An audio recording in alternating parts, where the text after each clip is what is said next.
অসুস্থ ছেলেকে নিয়ে বাবার বাড়ি যাচ্ছিলেন গৃহবধূ, রাস্তায় শিকার হলেন সংঘবদ্ধ ধর্ষণের।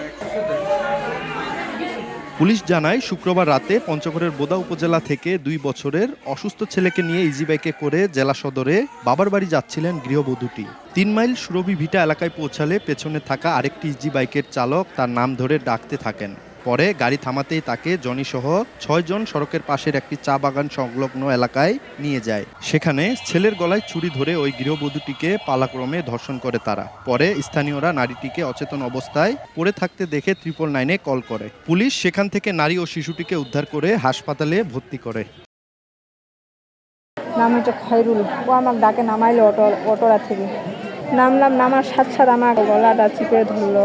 আমি চেঁচানোর চেষ্টাও করছি, আমি যাতে না চেঁচাই, তখন আমার ওই ছোট বাচ্চার গলায় ছুরি ধরছে। আমরা রোগীকে যেভাবে দেখেছি তাতে শারীরিকভাবে নির্যাতনের শিকার সে হয়েছে। এ ঘটনায় পুলিশ অভিযান চালিয়ে 4 জনকে গ্রেফতার করেছে। বাকিদের ধরতে চেষ্টা চলছে বলে জানিয়েছে আইন শৃঙ্খলা বাহিনী। জ্ঞান ফিরে আসলে তার সাথে আলোচনা করলে তার দেওয়া ঘটনার বিবরণ অনুসারে আমরা 4 জন আসামিকে গ্রেফতার করেছি এবং আরও আসামি গ্রেফতারের চেষ্টা অব্যাহত আছে। গ্রেফতার আসামি জনি বিপ্লব মকসুদুলের বাড়ি সদর উপজেলার জগদল বাজার এলাকায়, আর সাদেকুলের বাড়ি বদিনাজোতে। সোহাগ হায়দার, সময় সংবাদ, পঞ্চগড়।